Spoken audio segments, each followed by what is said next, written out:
Hey, everybody. Happy Thursday. As my husband says, Friday Junior. Happy Friday Junior. And it's a long weekend. Monday is a holiday. So it's happy long weekend almost. Anyway, thank you for joining the live stream today. I'm Julie Barrett, founder of Conservative Ladies of America. And this is our debut of a weekly live stream that is going to be a spinoff of my audio podcast. So we're calling it Womansplaining Live. And every week we will be on at Thursday at 5 p.m. Eastern, 2 p.m. Pacific. And it'll be a 20-minute, really rapid fire on legislation that's going on in Washington, around the country, in DC. Nothing's off limits. And it may not be legislation. Maybe it's just a hot political issue, especially as the state legislatures wind down as we go through the year. And then as we go, our team from Conservative Ladies will also join me on the live stream if they have bills that they are tracking and issues that they're working on, and they'll be on to share that with you as well. So the first 20 minutes, I'm just going to kind of talk about some of the issues at hand. And then the last 10 minutes, I want to take your questions from the live chat. So I should probably pull the comments up so I can see what you guys are saying. And Leslie Williams and Joy Gersvald from our leadership team are both in the chat today, so they can answer your questions. You can chat with them. They'll be able to answer a lot of questions for you as we go through. But for those last 10 minutes, if you have other questions that maybe I didn't answer for you during the live stream, please do feel free to ask those. I want to say welcome and thank you we have so many people who have recently found us on YouTube. We've been making a really strong effort to grow our YouTube channel, put more content out for people on YouTube. And, we are just normal citizens who are trying to raise awareness about these issues. We don't have producers or special equipment or anything like that. We're really just sitting in our home offices or our kitchens or wherever our team members happen to be in their home, making these videos to just get this information pushed out really quickly. And you guys have been amazing in your response to our videos and our calls to action. And so thank you for your support. Thank you for taking action. And we are just getting started. We're really I still say we're a baby organization because we're just starting to take off. So really excited for what the future holds for our organization and for you, the citizens who are coming along with us. All right. So there's kind of a lot to dig into today. So let's go ahead and get started. I want to start with something here in my home in Florida. This just happened today. If you've probably heard, Florida legislature got called into a special session by Governor DeSantis to work on an immigration policy so that Florida could work with the Trump administration to deport the illegals. And the what we have here in Florida is quite a different problem than what you have if you're like from our Washington audience. It's not so much the Democrats that we have to worry about. It's the rhinos versus the conservatives or more constitutional legislators. And so when they got called into a special session, a lot of the rhinos came together and put forward a very, very bad, terrible immigration bill that was not at all what Governor DeSantis had put forward for the policy he wanted to see. So that created quite an uprising of conservative citizens and influencers and politicians as well to get that changed. And so today they actually went back into session a couple of days ago, came up with a much better bill that everybody likes, that Ron DeSantis really likes, and all the conservatives are very happy with. And it just got signed today by Governor DeSantis. So huge win. We are ready for Trump to come and deport the illegals from Florida. Not such good news for my friends in Washington state. All right, so I want to show you something that maybe you've already heard about this. This happened last night. I caught it on Twitter, X, last night. Governor Bob Ferguson tweeted out that he's very proud to announce the Department of Health will now process all requests to change gender designation on birth certificates within 3 business days. Previously, there was as much as a 10-month wait. A team of more than a dozen people worked through the weekend to clear the department's backlog of more than 500 requests. That's 500 people that want to change their gender on their birth certificate in Washington. We're speeding up government and centering the people. So well done, Bob Ferguson. The first thing you do to speed up government is make sure that people can not live in reality and they can change their gender on their birth certificate. And so the Department of Health sharing their screenshot here of that they put this out too to let everybody know, because I'm sure people are really excited to go change their birth certificates. This is part of, I mean, it's easy to look at this and laugh and think that, oh my gosh, in Washington, it's just clown world. And it is, but this is all part of a bigger agenda. And I want to show you today how this fits into a lot of the bills that are going on in Olympia and kind of piece together for you how all of this works, because this is not just some crazy lunatic idea that's not based in reality. There is a intention, there's an agenda here with what they're doing. Now, think about like if you're trying to create confusion, mental instability with your population, that's going to make them a lot easier to control than someone who is clear-minded and clear thinking and free thinking. So that is part of this agenda. And as you know, this starts with the children. It starts even before they go off to kindergarten, if they're going to public schools in Washington. God help them. And parents, if you have kids in public schools, please do everything you can to get them out of Washington's public schools, or rather indoctrination centers. But this agenda, they're starting very young now, right? So you have kids that are that have graduated the Washington public school system that have been brainwashed into thinking that they can just change their gender on their birth certificate. And so I'm sure there's a lot of kids that are really happy about this. That's very sad, because they've intentionally dumbed down an entire generation of citizens and they're not finished yet. So think of it through, I want you to think of it through that lens. And when you think of it through that lens, you start looking at other policy through that lens as well. So a new bill dropped, I don't know if it was yesterday or the day before. It's House Bill 1938. Oh goodness, I need my glasses for this. Oh, and they're not here. Let's see if I can. Okay, so they want to create a work group to redesign the Washington state flag. Utah actually did this recently, and there was a lot of, I don't know if it actually, I believe it passed, but it's kind of a hideous flag. It's nothing like what they had previously. It's kind of a woke looking flag. But this bill says that the legislature finds that the Washington state flag often faces criticism for its poor design and lack of evidence to the state's identity. Now, I lived in Washington state for 48 years, and I never actually heard that about the flag. And I consider myself to be someone that consumes a lot of information, a lot of news. I do a lot of reading, and never once did I hear that about the Washington state flag. Maybe I just don't hang out with the right people. But they're saying the flag features a detailed portrait of George Washington, making it overly complex and difficult to reproduce, which is a violation of key flag design principles that prioritize simplicity. All right. Additionally, while George Washington is an important national figure, he has limited historical connection to the state itself. The state is named after him. This makes his image less meaningful as a symbol for the state.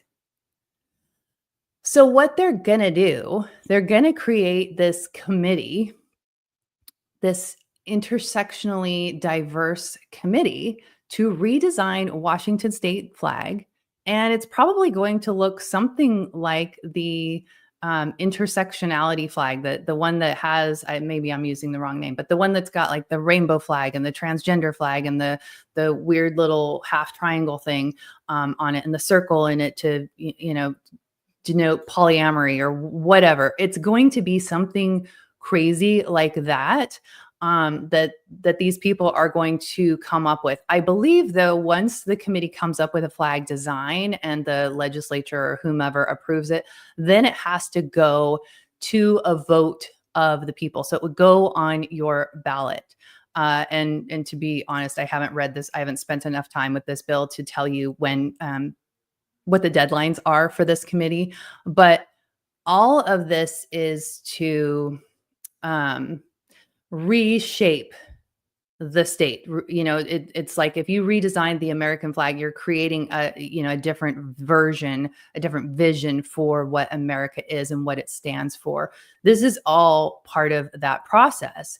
And so what does that mean with some of these other bills? And Joy Gersvald, who is our programs director, and she's hanging out in the chat right now, she was like, this really plays into the whole sovereign state idea. And absolutely it does. So let's take a look at, if you've been watching the videos that we've been putting out, I did a video the other day about this state sovereignty bill.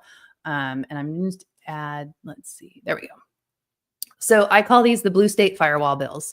And the sovereignty bill is 5688. It declares Washington as a sovereign state. It prevents Washington from using state resources to impose or support any kind of federal enforcement that they deem is unconstitutional. Now, somebody put in a comment like, this should be a conservative's dream because, conservatives are all about the Constitution, which that is true. But if you've paid any attention to what's going on in Washington and what's been going on for decades, actually, is every year they pass hundreds and hundreds of bills out of Olympia, very few of which are actually constitutional. So that tells me that their version of the Constitution, their interpretation of the Constitution, is not the same as mine. And that's where we have a problem. And so if you look at, like, Trump has this executive order that shut down the gender affirming care for minor children. And so Seattle Children's Hospital had to stop surgeries. And Nick Brown, the Attorney General of Washington, he filed a lawsuit with Oregon and Minnesota to get an injunction on that because they say it's unconstitutional. So there you see, like, we're going to see what the poll that the Biden administration had with states like Texas and Idaho and Florida and other red states. You're going to see that happening with the Trump administration and the blue states, which we all expect, right? So as far as conservatives being on board with this because of the constitutionality aspect of it, if you had somebody that abided by the Constitution, then that might be okay. But when you're talking about Bob Ferguson, the guy who pushed the assault weapons ban and has decimated the Second Amendment, I'd say that his view of the Constitution is not the same as mine, and hopefully not the same as yours either. So this is a very scary bill. And I've connected it here with House Bill 1321, did a separate video on that as well. And that's where it gives the governor of Washington the authority to deny out-of-state or national military to come into the state of Washington. So, like, if Trump wanted to send the National Guard into Washington, Bob Ferguson, if this bill passes, would have the authority to say no. So it's kind of this connection of, and these three bills that I've got on the screen right now, this is like just sort of the tip of the iceberg as far as bills that build up this blue state firewall. They're like, we are seeing it in every level. And then Senate Bill 5632, this bill had a public hearing earlier this week. And it's scheduled for executive session either today or tomorrow. So executive session is where the committee talks about the bill, debates the bill, maybe offers amendments on the bill, and then it would get voted either out of committee or it won't pass. But they're all going to vote on this. Now, here's something that was interesting. 5632 is the expansion of Washington's SHIELD law, which was passed in 2023 as House Bill 1469. And the SHIELD law basically makes Washington a sanctuary state for abortion and gender affirming care, allows kids to come from other states and get these services. Anyone could bring them, and then their home state cannot, there's no repercussion, there's no legal recourse to help these kids and their families. This bill pushes it one step further. It really just expands on that and outlines for law enforcement what they can and what they cannot do, which is aid any kind of other state or person who is trying to intervene in these services for a child, these protected healthcare services. But what was interesting when Senator Drew Hansen was presenting this bill in committee the other day, he remarked a number of times that the SHIELD Act passed in 2023 with bipartisan support. And that is because it passed out of the House with 2 Republicans voting yes. And everybody tells me that you can't just say that, you've got to ask. There's always a reason that they vote yes. And I'm sorry, but when kids' lives are on the line, when we're talking about issues like this, when we're talking about policies that very negatively impact the citizens, I really don't care what their excuse was. I don't care if they're in a district where their seat is, could be compromised. Maybe they're in a seat that's at risk for a Democrat taking over. I don't care. I'd rather them lose the seat to a Democrat than vote to pass garbage bills. And would it have passed without their yes vote? Absolutely. But why do we have Republicans who are helping to pass these unconstitutional policies that harm children, harm families, harm citizens? It doesn't make sense to me. And the other thing is they make deals with the Democrats like, hey, if you vote yes on this, Republican, I will give your bill a hearing. I'll give your bill a public hearing. And so the Republicans, they want their bills passed so bad, they'll take it. They'll take that deal just to get their bill a public hearing. The bill doesn't go anywhere. They don't get the bill passed most of the time, but they got a public hearing. Who cares? Like this is why I'd never be elected, because if I was ever elected, well, in a state like Washington anyway, I would just sit back and vote no on everything. I wouldn't sponsor any bills. I wouldn't sign on to any bills. I'd just go and vote no on everything. Because Washington does not need more bills. They just need to repeal a bunch of really garbage policies. So there's my rant on that. I know I had something else I was going to tell you guys about. Oh, the paper mile. The paper mile bill is going to be up for a hearing. What is it? It's 2 o'clock now, 2:20 your time. It's up for a hearing at 4 o'clock. So if you haven't already signed in for that, maybe Joy, can you put the link to sign in on, I forget what the bill number is, on the paper mile tax. Maybe you could put that sign in link in the chat for us.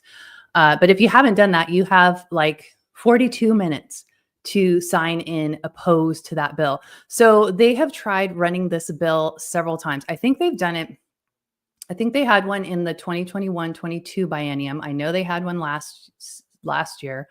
Maybe they didn't have one last year, but I know they had one in 2022.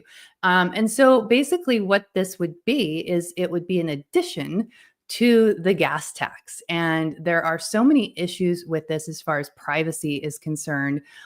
It would be just electric vehicles starting in, I think, 2027. But then by 2035, it would be all vehicles. So you're not just paying gas, but you're paying this paper mile.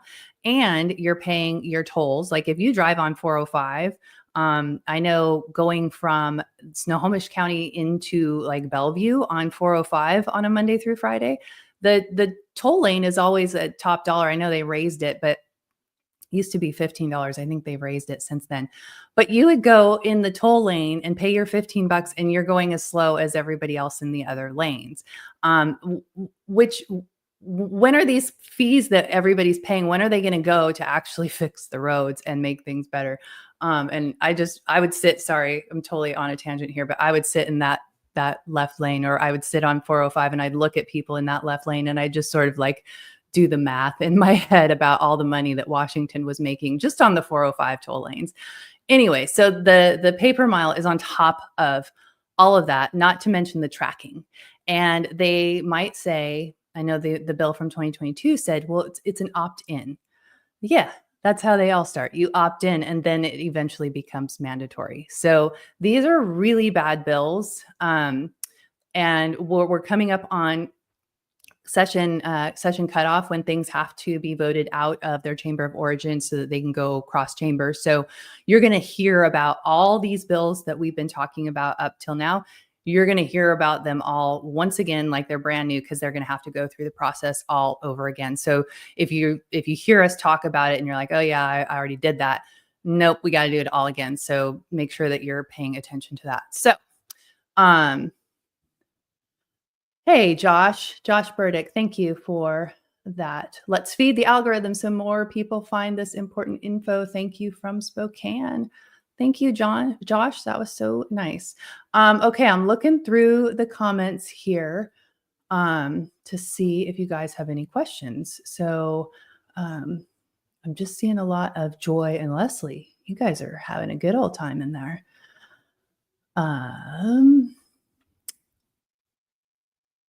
Leslie, Joy, are there any questions? I'm not on X, so I don't know. I might not be able to see if people are commenting in X. So maybe you can text me, Joy, if I'm not seeing something. I'm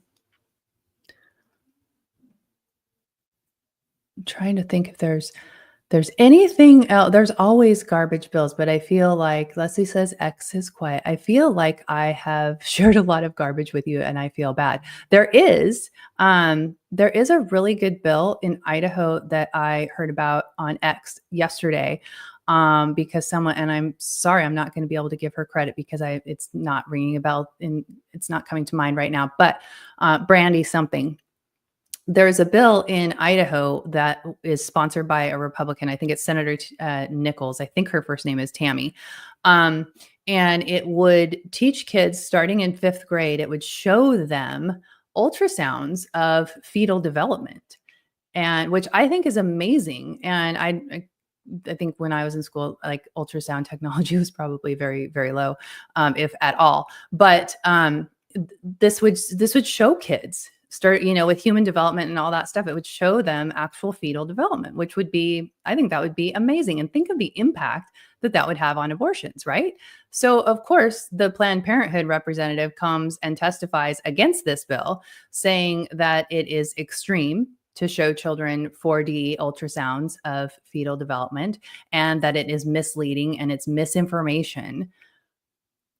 Planned Parenthood are the gender affirming care people, the people that tell children that there are so many different genders and that they can just pick their gender and that they can be gender fluid or whatever they want.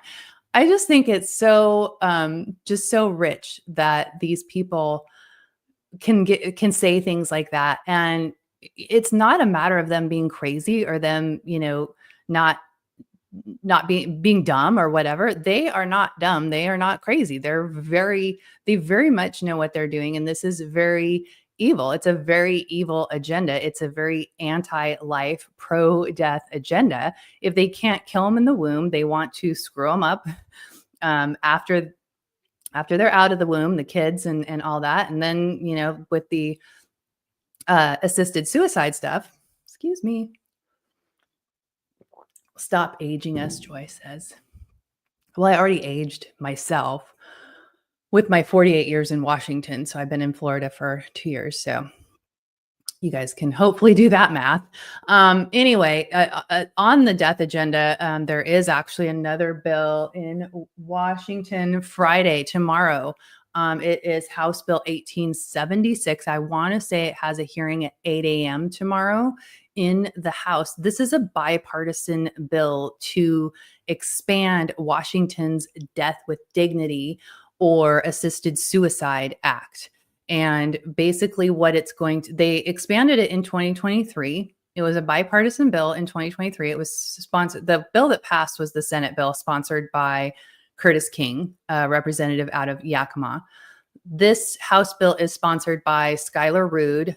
He's in Republican leadership in the House. And I think he's the only Republican sponsoring the bill. But so it's him and a bunch of Democrats. But what this would do is it would allow people to get access to these lethal drugs faster than already. It's already 7 days. So this would shorten it even more.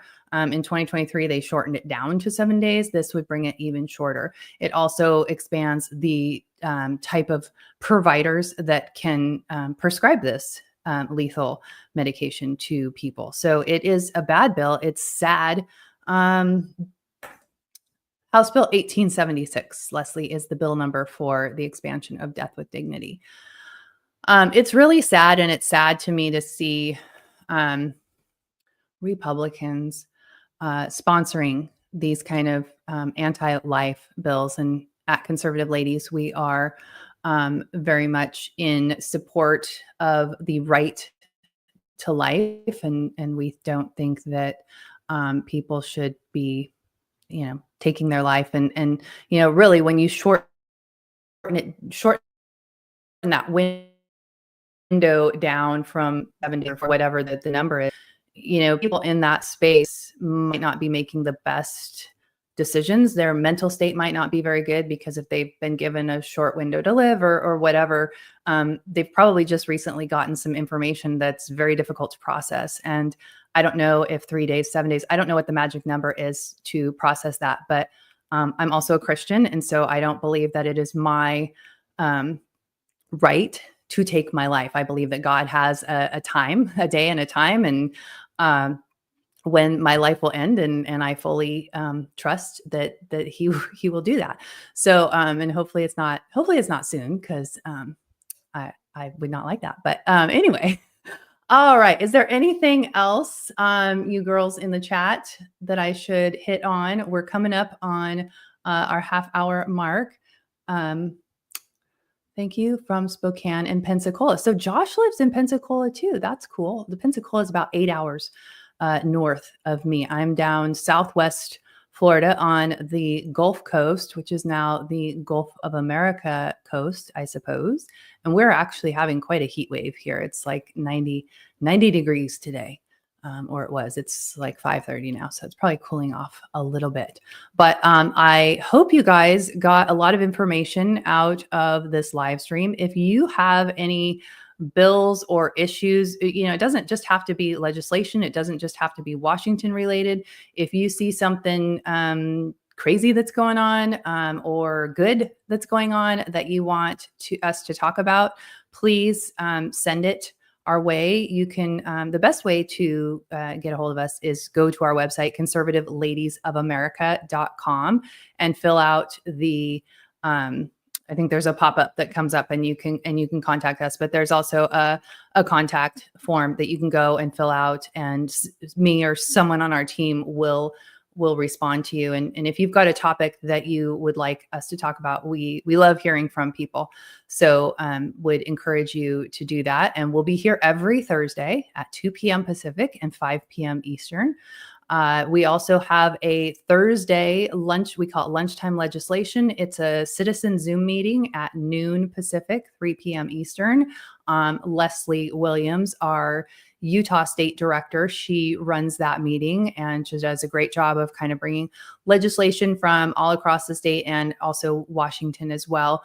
We're really trying to expand out into other areas. So wherever you are, Washington or wherever, encourage you to come. It's a great time to network with other citizens and see what other citizens are concerned about. People bring their issues and to the meeting, and it's fun. So Renee, I hope I said that right. Just came across this. Thank you. Washington resident and is beyond a hot mess. Yes, ma'am, it is.